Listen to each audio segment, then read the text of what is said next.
Set কাকে বলে? Set করতে গেলে সবার আগে জানতে হবে সেট কাকে বলে। হ্যাঁ, সেট মানে কি? সেট মানে কি? কোনো কিছুর সমষ্টি। ঠিক আছে? সেট বলতে কি বোঝায়? কোনো কিছুর সমষ্টি।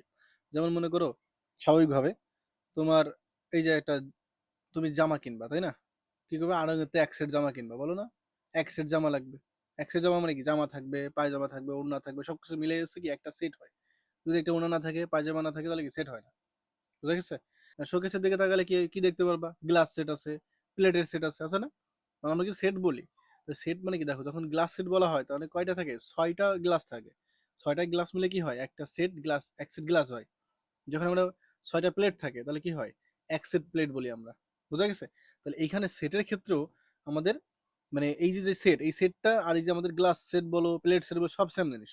তাহলে সেট হচ্ছে কি? সেটের সংজ্ঞাটা হচ্ছে কি? বাস্তব বা চিন্তা জগতে বস্তু সময়ের সমাবেশকে সেট বলে। এটা হচ্ছে আমাদের বইয়ের ভাষা। আর এতক্ষণ যা বললাম সেটা হচ্ছে আমাদের বাস্তবিক যে ব্যবহারগুলো। তাহলে মূলত কি বলা হয়েছে?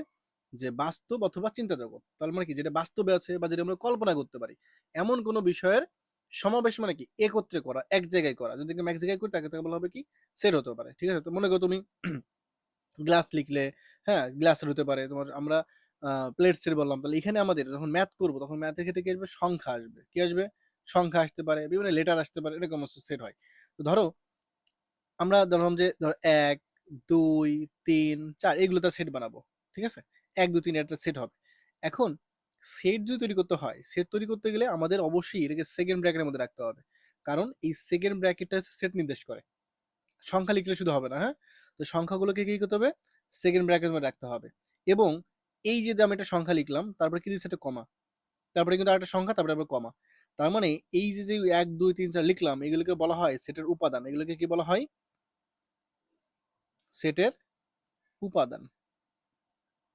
আর এই সেটের উপাদানকে এন দ্বারা প্রকাশ করা হয়। কি দ্বারা? এন। ছোটদের এন দ্বারা প্রকাশ করা হয়। এখন এই প্রতিটা সেটের এক একটা নাম আছে। যেমন তুমি যে বললাম আমরা গ্লাস সেট, প্লেট সেট, হ্যাঁ, এক একটা সেট আছে নাম। এই ক্ষেত্রেও ম্যাথের ক্ষেত্রেও সেটের একটা নাম আছে। সেই নামগুলো কি করে দিতে হয়? এই নামগুলোকে মূলত দেওয়া হয় এ থেকে জেড পর্যন্ত, যে কোনো একটা লেটার দিয়ে আমরা প্রকাশ করতে পারি। আমরা এখানে এ দেবো। এখন আমরা এখানে এ না দিয়ে চাইলে কোনো পূর্ণাঙ্গ নাম দিতে পারতাম, যে নাম্বার, নাম্বার নিয়ে একটা সেট। কিন্তু যেহেতু আমরা অঙ্ক করব, তো অঙ্ক করতে গেলে নাম্বার শব্দটা লিখতে গেলে অনেক সময় লাগবে। ঠিক আছে? যার কারণে এই ম্যাথের ক্ষেত্রে আমরা যখন ম্যাথ আমরা খাতায় করব, তখন আমাদের জাস্ট একটা লেটার দিয়ে প্রকাশ করলেই হবে। আমাদের একাধিক নাম দরকার নাই, পূর্ণাঙ্গ নামের দরকার নাই। এটা মানুষ পূর্ণাঙ্গ নাম কখন লেখে জানো? যখন মানুষ প্রোগ্রামিং করে, যখন সফটওয়্যার বানাবে, তখন হচ্ছে পূর্ণাঙ্গ নাম লেখে। বোঝা গেছে? তখন পূর্ণাঙ্গ নাম দিয়ে মানুষ সেট বানায়। এই যে দেখো না, তোমাদের প্রশ্ন বানাই, হ্যাঁ, এক সেট প্রশ্ন। প্রশ্নের মধ্যে দেখো এমসিকিউ থাকে। তো এই যে এইগুলো যদি দেখো অনলাইনে অনেকগুলো এক্সাম নেয়, তাই না? তখন অনেকে যাচ্ছে সফটওয়্যারের মাধ্যমে যে এক্সাম গুলো নেয়, তখন এই প্রশ্ন তৈরি করতে গেলে তখন এই সেটের মাধ্যমে করতে হয়। ঠিক আছে? প্রোগ্রামিং এর মধ্যে এই সেট অপশনটা আছে। আমাদের যে বাস্তব প্রয়োগ মানুষ চায় না যে প্রয়োগ করবো কোথায়, যে কাজ কি, হ্যাঁ, তখন হচ্ছে কি আমরা যখন অ্যাপস বানাইতে যাবো, সফটওয়্যার বানাইতে যাবো, তখন সেগুলো কিন্তু আমাদের কাজে লাগে। বুঝা গেছে? অর্থাৎ তখন আমরা অ্যাপ্লাই করতে পারি। এছাড়াও অন্যান্য ক্ষেত্রে অ্যাপ্লাই করা যায়, অপশন আছে। তো এটা হচ্ছে নর্মালি বললাম যে আমাদের কি কাজে লাগে, হ্যাঁ? এখন দেখো, তাহলে সেট যদি হতে হয় তাহলে কি সেকেন্ড ব্র্যাকেট হতে হবে। তোমরা এই যে ফার্স্ট ব্র্যাকেট মানে সেকেন্ড ব্র্যাকেট শুরু, এই যে সেকেন্ড ব্র্যাকেট শেষ, এটাই আমাদের সেট। এটাই আমাদের সেট। ঠিক আছে? বাট এই সেটে কোনো উপাদান নাই। এই সেটে কোনো আমরা উপাদান লিখি নাই। ওকে? তাহলে এর একটা নাম থাকতে পারে, নাম দিলাম ধর একটা বি। ক্লিয়ার? নাম দিলাম একটা বি সেট। ক্লিয়ার? তাহলে আমাদের সেট যদি হতে হয় তাহলে সেটের নাম থাকতে হবে, তারপর সমান চিহ্ন দিব এবং সেকেন্ড ব্র্যাকেটে লিখতে হবে, এবং সেকেন্ড ব্র্যাকেটের মধ্যে আমাদের উপাদানগুলো থাকবে। উপাদানগুলোকে অবশ্যই কি কমা দিয়ে আলাদা করতে হবে। যেমন মনে করবো এটা সি একটা সেট নিলাম, এখানে দিলাম হচ্ছে কি মনে করো এ বি সি। তো এই সেটের মধ্যে উপাদান কয়টা আছে? বলো, উপাদান কয়টা আছে? 3টা, তাই না? 3টা উপাদান আছে। এখন দেখো প্রত্যেকটা উপাদানকে আমরা কি করছি? কমা দিয়ে আলাদা করছি, তাই না? তাহলে এই একটা উপাদানকে কমা দিয়ে আলাদা করবো, তাহলে এই কমা যখন পাবো তখন মানে কি এটা একটা উপাদান। এই একটা, 2টা উপাদান, এটা 3টা। তার মানে এখানে কয়টা উপাদান আছে? 3টা। তার মানে এখানে এন এর মান কত হবে? 3। এন এর মান 3 কেন? কারণ এই যে বলছিলাম যে সেটের উপাদানকে এন দ্বারা প্রকাশ করা হয়। ঠিক আছে? তাহলে এই যে সেট, সি সেটের উপাদান আছে কয়টা? 3টা। ঠিক আছে? এখন আমাদের গেল হচ্ছে সেটের বেসিক ধারণা। এখন সেটকে দুই ভাবে প্রকাশ করা যায়, অর্থাৎ আমাদের প্রশ্ন আসতে পারে, এমসিকিউ আসতে পারে, বা যে তোমাদের শর্ট কোশ্চেন এখন আসে, বলতে পারে কি যে যে সেটকে কয় ভাবে প্রকাশ করা যায়। ঠিক আছে? এবং কি কি নাম আসতে পারে। তো সেটকে সাধারণত দুই ভাবে প্রকাশ করা যায়। এক নম্বর হচ্ছে কি তালিকা পদ্ধতি। তালিকা পদ্ধতি আর 2 নম্বর হচ্ছে সেট গঠন পদ্ধতি। সেট গঠন পদ্ধতি, এই দুই পদ্ধতিতে সেটকে প্রকাশ করা যায়। ঠিক আছে, তো এখন আমরা দেখব যে কোনটা কোন ধরনের সেট। ঠিক আছে, আমাদের বুঝতে হবে। তো আমরা দুইটা সেটের আমরা বৈশিষ্ট্য বুঝবো এবং সংজ্ঞা আছে, আমি সংজ্ঞা ওইভাবে আমি ডিরেক্ট লিখে দেবো না, বাট আমি বুঝাই দেবো যেন লিখতে পারো পরীক্ষাতে। হ্যাঁ, তো দেখো আমি জাস্ট এক্সাম্পল দেখো, মনে করো এ একটা সেট নেব, এখানে মান দিলাম হচ্ছে 1 3 5 7। বি একটা সেট নিলাম, এখানে বলা থাকলো এরকম এক্স জানো এক্স জোড় সংখ্যা এবং এক্স লেস দ্যান 10। তো এখানে চিহ্নগুলো না বুঝতে পারি, এর মানে কি জানো, মানে এক্স হচ্ছে জাস্ট এখানে একটা চলক, মানে এই বি সেটের মান হবে, মানগুলো হচ্ছে আমরা এক্স এর মধ্যে আমরা ধরতেছি, যেটা হচ্ছে এক্স বোঝাচ্ছে একটা চলক। এই এক্স এর মানে এটা জানো, মানে এক্স এর মানটা এমন ভাবে হবে যে এক্স কি হবে, জোড় সংখ্যা, এক্স কি হবে, জোড় সংখ্যা। ঠিক আছে, এক্স জোড় সংখ্যা হতে হবে, মানে কি এই যে বি সেট, এই বি সেটের মানগুলোকে জোড় সংখ্যা হতে হবে, এবং বলা হয়েছে কি এক্স এর মান 10 থেকে ছোট হতে হবে, এক্স এর মান 10 থেকে ছোট হতে হবে। এখানে একটু মিস্টেক হয়েছে, এখানে একটু মিস্টেক হয়েছে, সেটা হচ্ছে কি আমাদের বি সেটটা আমরা এইভাবে লিখতে পারতাম যে এক্স সদস্য এন, তারপরে লিখবো হচ্ছে আমরা যে এক্স বা এক্স জানো দেওয়া যেত এক্স জোড় সংখ্যা, তাহলে পূর্ণাঙ্গ হতো, এবং এক্স লেস দ্যান 10 এরকম লেখা উচিত ছিল। ঠিক আছে, সাথে আমরা এই যে এক্স জানো দিতে পারতাম। তাহলে এক্স সদস্য বলছে কি এন, এই এন বলতে কি বোঝায়, এই এন বলতে বোঝাচ্ছে স্বাভাবিক সংখ্যা। কি বোঝায়, স্বাভাবিক সংখ্যা। স্বাভাবিক সংখ্যা কোনগুলো, এই এন এর মান কি হবে, একের থেকে শুরু করে দুনিয়ায় যত সংখ্যা আছে, এক থেকে শুরু করে দুনিয়ায় যত সংখ্যা আছে, এই সকল সংখ্যাকে বলা হচ্ছে স্বাভাবিক সংখ্যা। ঠিক আছে, 1 2 3 4 5 6 7 8 9 10 এরকম যত সংখ্যা আছে, তাহলে স্বাভাবিক সংখ্যার কোনো শেষ নাই, স্বাভাবিক সংখ্যার কোনো শেষ নাই। ঠিক আছে, তাহলে এখন দেখো এখানে সেটের বলা হয়েছে কি এক্স এর মানটা হবে স্বাভাবিক সংখ্যা, এবং এক্স হচ্ছে জোড় সংখ্যা, আর কি হয়েছে এক্স এর মান কি হবে 10 থেকে ছোট, এক্স এর মান 10 থেকে ছোট হবে। এখন এই যে বি সেট, এই বি সেটে কি নির্দিষ্ট করে মান কি বলা আছে, যেমন এখানে বলা ছিল, এখানে কি বলা আছে, নাই, বলা নেই। তাহলে এই যে যেই সেটের মান নির্দিষ্ট করে বলা থাকে তাকে বলা হয় তালিকা পদ্ধতি। ঠিক আছে, আর যে সেটের মান নির্দিষ্টভাবে দেওয়া নাই, কোনো কন্ডিশন দেওয়া আছে, কোনো শর্ত দেওয়া আছে, শর্তের সাপেক্ষে বের করতে হবে, ওটাকে বলা হয় সেট গঠন পদ্ধতি। ঠিক আছে, এই সেট গঠন পদ্ধতি, এই দুইটা হচ্ছে আমাদের সেটের প্রকার। ক্লিয়ার, তাহলে সংজ্ঞা কি বুঝতে পারিস, এগুলো কি মুখস্থ করা লাগবে, এগুলো জাস্ট একবার দেখলে কিন্তু বোঝা যায় যে পারা যাবে, এই জন্য এক্সাম্পল দিয়ে দিয়ে পড়তে হবে, শিখতে হবে। আচ্ছা, এটা আছে আমাদের দুই প্রকার সেট গেল, মানে সেট, সেটের প্রকাশ, প্রকাশ পদ্ধতি গেল। হ্যাঁ, এইবার হচ্ছে সেটের প্রকার দেখবো আমরা, সেটের প্রকার।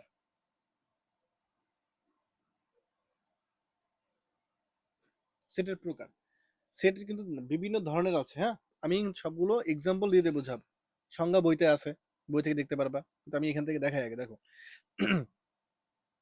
আমি বোঝাবো প্রথমে এরকম একটা হচ্ছে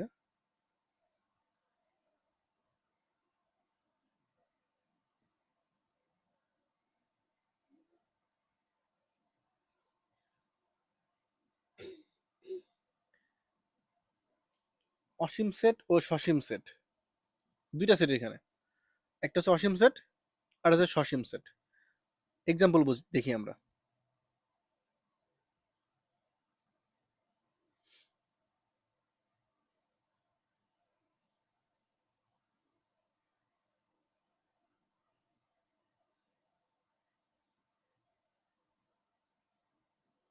দুইটা সেট লিখছি এখানে, একটা হচ্ছে এ সেট, একটা হচ্ছে বি সেট।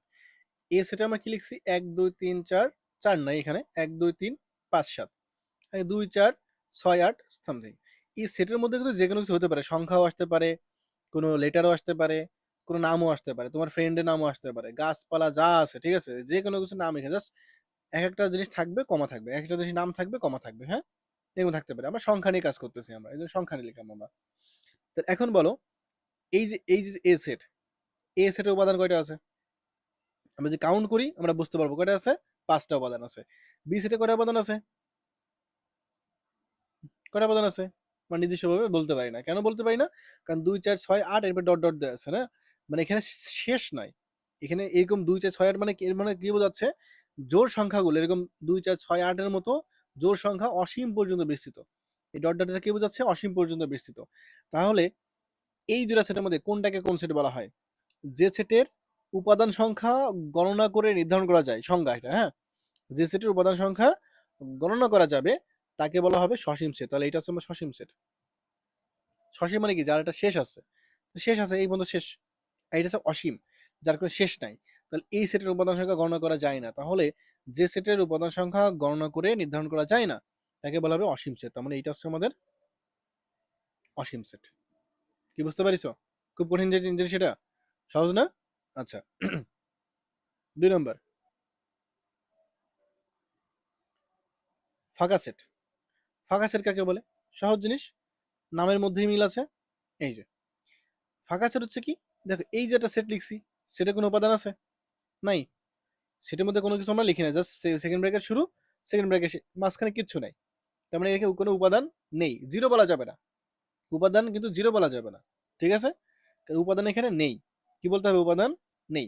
যদি কোনো সেটের উপাদান না থাকে তাকে বলা হবে কি? ফাঁকা সেট। ঠিক আছে, তাকে বলা হবে কি? ফাঁকা সেট। এই ফাঁকা সেটকে এইভাবে লেখা যায় বা এরকমও দেওয়া যায়, এরকম গুলাতে এরকম কেটেও দেয়। ঠিক আছে, এভাবে কেটে দেওয়া যায়, তাও ফাঁকা সেট হবে। তো সেকেন্ড ব্র্যাকেট দিয়ে অনেক সময় অনেকে লিখবে, অনেকে লিখবে কিরকম, গোল্লা দিয়ে কেটে দিবে, যেটাই লেখো না কেন ওইটাই রাইট। ক্লিয়ার? আচ্ছা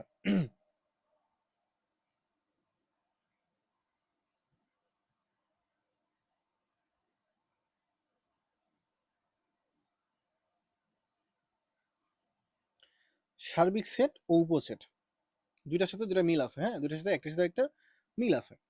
তো সার্বিক সেট,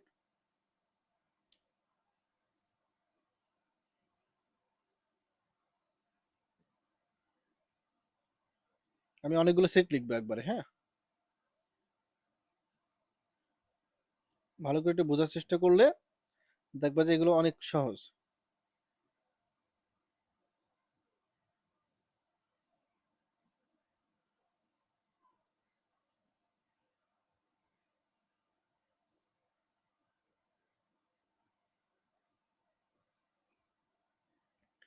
আপাতত এই কটা সেটই লিখলাম, বেশি লিখলাম না, এখানে অনেকগুলো সেট লেখা যায়, বাট আমি অল্প করে সেট লিখলাম।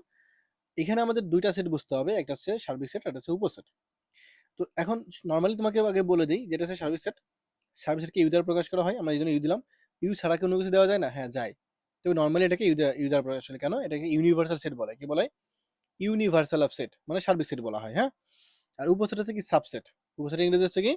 সাবসেট। তাহলে এখন আমরা জাস্ট নর্মালি আমরা বাংলা বুঝলেও হবে, সার্বিক সেট আছে উপসেট। এখন কোনটা কাকে বলে? দেখো এখানে এই সার্বিক সেটের মধ্যে আমরা 1 2 3 4 5 পাঁচটা সংখ্যা নিছি। আর এই যে এ সেটের মধ্যে কি আছে? 1 3 5। এখন বলো এই 1 3 5 কি আমাদের এই সেটের মধ্যে আছে? ইউ সেটের মধ্যে আছে। 2 4 এখানে এই সেটের মধ্যে আছে? আছে। 2 3 4 5 এই সেটের মধ্যে আছে? আছে। 1 2 3 4 5 এই সেটের মধ্যে আছে? আছে। এখন দেখো আমরা তাহলে বলতে পারি না যে এই সেটের উপাদান নিয়ে এই সেটটা লেখা হয়েছে, এই সেটের উপাদানগুলো এই সেট থেকে নেওয়া হয়েছে, বলা যায় এই সেটের উপাদান এখান থেকে নেওয়া হয়েছে। তার মানে আমরা এটাকে অন্যভাবে বলতে পারি, এটাকে আমরা বলতে পারি মাদার সেট, এটাকে বলতে পারি চাইল্ড সেট। ঠিক আছে, মাদার থেকে কি হয়? চাইল্ড গুলো আসে, তাই না? তার মাদার থেকে চাইল্ড আসে, চাইল্ড থেকে মাদার হয় না, তার মানে এই সেট থেকে এই সেট হয় না, তাই না? এই সেট থেকে এই সেট তৈরি করা সম্ভব। ক্লিয়ার? তার মানে আমরা এখন সংজ্ঞার মধ্যে যদি আসি, তাহলে যদি আমরা বলে এরকম ভাবে বলতে পারি যে যে সকল সেটের উপাদান অন্য কোনো একটা সেটের সদস্য, ধরো এই সেটের, হ্যাঁ, এ সেট 1 3 5, এই সেটের উপাদানগুলো কি অন্য সেটের সদস্য না? এই সেটের সদস্য। তাহলে এই যে যে সেটের সদস্য হবে ওই সেটটাকে বলা হবে সার্বিক সেট। মানে এটা হচ্ছে আমাদের সার্বিক সেট। বুঝতে পারিস? আর উপসেট কোনগুলো? সার্বিক সেটের যে উপাদানগুলো থাকে এই উপাদানগুলো নিয়ে যে সেটগুলো তৈরি হয় তাকে বলা হয় উপসেট। তার মানে এইখান থেকে এই পর্যন্ত সবগুলো হচ্ছে আমাদের উপসেট। ঠিক আছে, এখন উপসেট আবার দুই প্রকারের হয়। উপসেট আবার দুই প্রকারের হয়, একটাকে বলা হয় প্রকৃত উপসেট, আর একটাকে বলা হয় অপ্রকৃত উপসেট। ঠিক আছে, এখন এই দুইটা সেটে কিন্তু আমি এখানে লিখছি, প্রকৃত উপসেটে লিখছি, আবার অপ্রকৃত উপসেটে লিখছি। দেখো এখান থেকে এই কয়টা, আর একটা সেট, এইটা হচ্ছে প্রকৃত উপসেট, আগে বলে দিলাম। হ্যাঁ, আর এটা হচ্ছে আমাদের অপ্রকৃত উপসেট। কিন্তু কেন, তাই না? কারণটা বুঝতে হবে যে আমাদের প্রকৃত সেট কোনটা আর অপ্রকৃত উপসেট কোনটা। তো প্রকৃত উপসেট যদি হতে হয় তাহলে সার্বিক সেটের যে উপাদানগুলো আছে এই উপাদানগুলো থেকে উপসেটের উপাদান কমপক্ষে একটা কম হইতে হবে। কয়টা? একটা উপাদান মিনিমাম কম থাকতে হবে, ঠিক আছে? তাহলে আমরা তাকে বলতে পারি উপসেট। তো দেখো এখানে 1 2 3 4 5 আছে, 5টা উপাদান আছে। বাট এখানে কয়টা আছে? এই সেটে 1 3 5 তিনটা উপাদান আছে। এখানে 2 নাই, 4 নাই।